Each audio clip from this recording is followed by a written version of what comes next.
नमस्कार, GS9 news मध्ये आपल्या सर्वांचं स्वागत आहे। सिल्लोड सोयगाव विधानसभा मतदारसंघाचे आमदार तथा पालकमंत्री अब्दुल सत्तार यांच्या प्रयत्नाने सोयगाव तालुक्यातील केंद्रबिंदू सावळत 12 येथे संसार भांडे योजना अंतर्गत KYC करिता सावळत 12 परिसरातील नागरिकांची उसळली गर्दी। प्रतिनिधी सुनील चव्हाण, सोयगाव।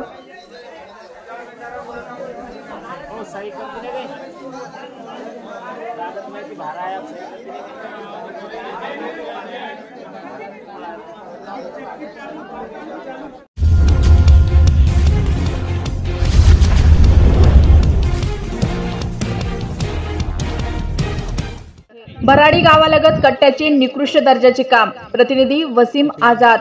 भराडी गावालगत कट्ट्याचे निकृष्ट दर्जाचे काम, तरी शेतकऱ्यांचे म्हणणे आहे की कॉन्ट्रॅक्टदाराने निकृष्ट दर्जाचे काम केल्यामुळे त्या कट्ट्यांच्या जागी पाणी साचत नाही। आता लगेचच पावसाचे दिवस असल्यामुळे शेतकऱ्यांना आशा असते की आपल्यापाशी विहिरीसारखे साधन नाही, म्हणूनच पाऊस चांगले पडले तर कट्ट्यात पाणी साचेल आणि त्या पाण्याचे आपण आजूबाजूचे शेतकरी त्या पाण्याचा वापर करू शकता।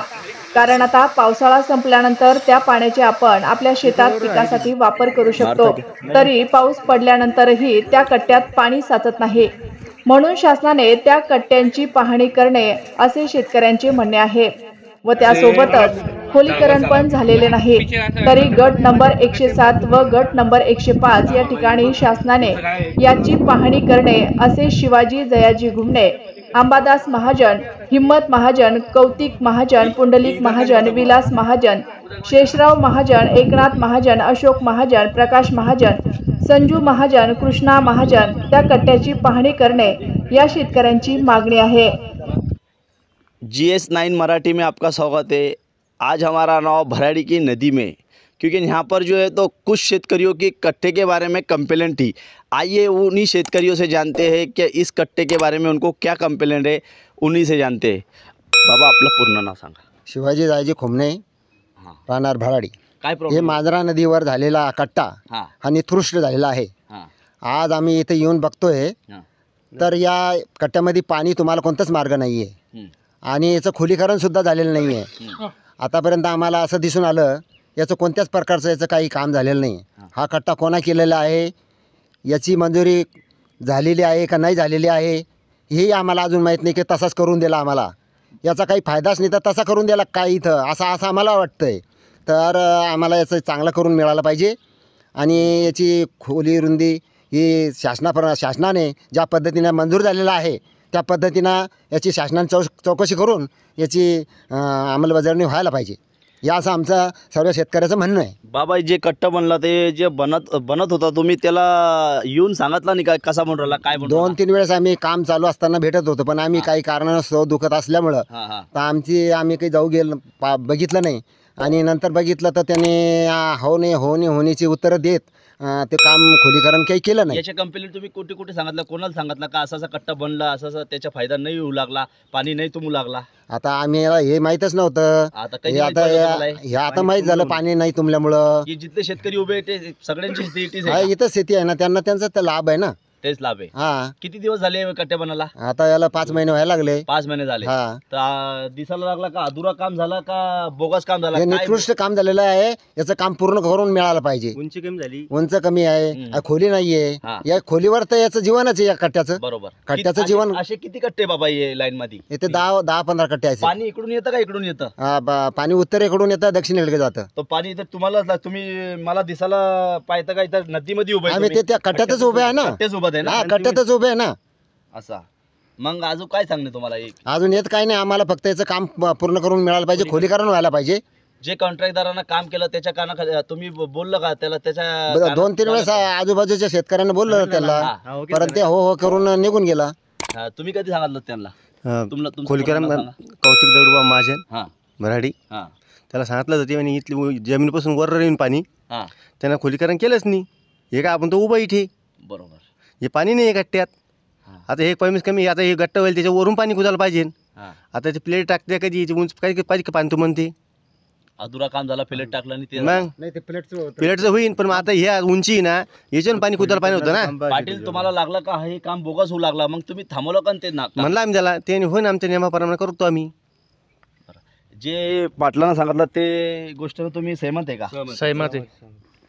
हाईट वाढवलं पाहिजे, हां खोलीकरण करावं. खोलीकरण बी पाहिजेत आणि हाईट वाढवलं पाहिजे. चालेल. ते सांगितलं कंत्राटदारानं तसं नाही केलं, नाही का? उंची कमी केली. तर तुम्ही ते काम रोखलं होतं का ते सांगितलं सगळं? आम्ही त्याला, त्या हवा गेलं त्यानं आम्हाला. मैं वसीम आज़ाद, कैमरामैन आकाश गायकवाड़ के साथ फिर मिलेंगे एक नई खबर के साथ. जब तक के लिए जय हिंद.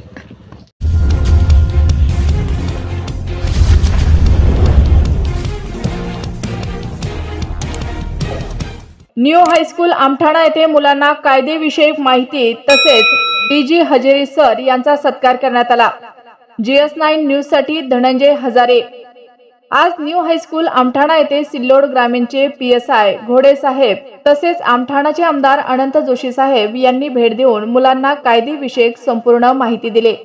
मुलींना गुड टच बॅड टच संबंधित माहिती देण्यात आली. तसेच चाइल्ड हेल्पलाईन क्रमांक, इमर्जन्सी क्रमांक, मुलींच्या सुरक्षेविषयीची माहिती देण्यात आली. PSI घोडे साहेबांनी बोलताना सांगितले की मुलींनी मनामधील सर्व भीती काढून टाकायची आहे. आम्ही पोलीस दादा आहोत, कुठलीही समस्या असेल तर आपण निर्भीडपणे आम्हाला सांगावे. अशा प्रकारे घोडे साहेब व जोशी साहेब यांनी मुलांच्या मनातील भीती काढली व कायद्याचे ज्ञान दिले. तसेच GS9 व सिल्लोड वार्ता चॅनल पेपरसाठी नवीन नियुक्ती झालेले मानक संपादक हजारी DG यांचा सत्कार प्रशालेच्या वतीने करण्यात आला. वाईट प्रसंग तुमच्या घडू शकतो तुमच्यासोबत, त्याच्यामुळे तो होऊ नये म्हणून तुम्ही अगोदरच अलर्ट झालं पाहिजे. पोलीस प्रशासनातर्फे 112 म्हणजे 112 हा तुम्ही कधी त्याला कुठेही लावू शकता. कोणी तुम्हाला बोलून समजा आहे एखाद्या ठिकाणावर तुम्हाला दुसऱ्या ठिकाणी जर घेऊन गेले काहीतरी सांगून, आई वडील तुमचे इकडे आले आहेत तिकडे आले आहेत अशा पद्धतीने सांगून तिकडे घेऊन गेले तुम्हाला, तुम्ही 112 नंबरवर कधी त्याला कोणाच्याही मोबाईलवर फोन करू शकता. त्याच्यानंतर 1098 नंबर आहे, चाइल्ड हेल्पलाईन नंबर आहे, त्या नंबरवर तुम्ही फोन करून सांगू शकता.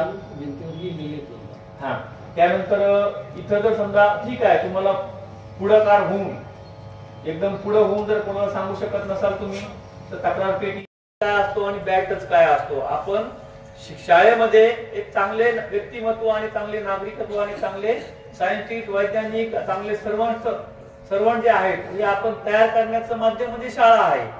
जर आपण जर चांगले शिकले सवरलो सगळ्या गोष्टी जर झाल्या तर आपण चांगल्या पदावर पोहोचू, चांगले काम करू आणि यातून चांगला सुशिक्षित समाज निर्माण होऊन भारत देशाचं भवितव्य आपण आहोत. या अनुषंगाने शाळेची निर्मिती झालेली आहे. आज मी जर शाळा शिकलो असतो किंवा नसतो, काय नसतो तर काय झालं असतं, मी आज अधिकारी नसतो. बरोबर आहे.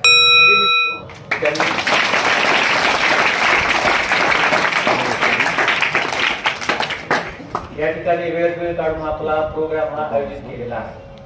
या कार्यक्रमाचं तात्पर्य हेच आहे की हल्ली मी कारण आपल्याकडे थोडा जास्त वेळ नाहीये, त्याचं सविस्तर मार्गदर्शन आपल्याला एका नराधमाने अत्याचार केला, बलात्कार केला, त्या अनुषंगाने आम्ही आपल्यापर्यंत इथं आलेलो आहोत शासनातर्फे आणि पोलीस प्रशासनातर्फे, जेणेकरून आपल्यामध्ये जनजागृती व्हावी आणि लेडीजसाठी, महिलांसाठी गुड टच काय असतो आणि बॅड टच काय असतो. आपण शाळेमध्ये एक चांगले व्यक्तिमत्व आणि चांगले नागरिकत्व आणि चांगले सायंटिस्ट, वैज्ञानिक, चांगले सर्वंट जे आहेत हे आपण तयार करण्याचं माध्यम म्हणजे शाळा आहे. जर आपण जर चांगले शिकले सवरलो सगळ्या गोष्टी जर झाल्या तर आपण चांगल्या पदावर पोहोचू, चांगले काम करू आणि यातून चांगला सुशिक्षित समाज निर्माण होऊन भारत देशाचं भवितव्य आपण आहोत. या अनुषंगाने शाळेची निर्मिती झालेली आहे. आज मी जर शाळा शिकलो असतो त्या पदावर नसतो परंतु मी एक चांगला नागरिक झालो असतो. बरोबर आहे की नाही. म्हणजे शाळा शिकणे हे कधीचाही चांगलंच आहे, कधीचा पण चांगलंच आहे की जेणेकरून आपला समाज हा सुशिक्षित होईल. म्हणून मला आज मी जरी समजा सामान्य नागरिक जरी याच्यातला फरक समजला असता का? हा ह्या गोष्टी राहतात. कारण कसं प्रत्येक गोष्टीला हे असतं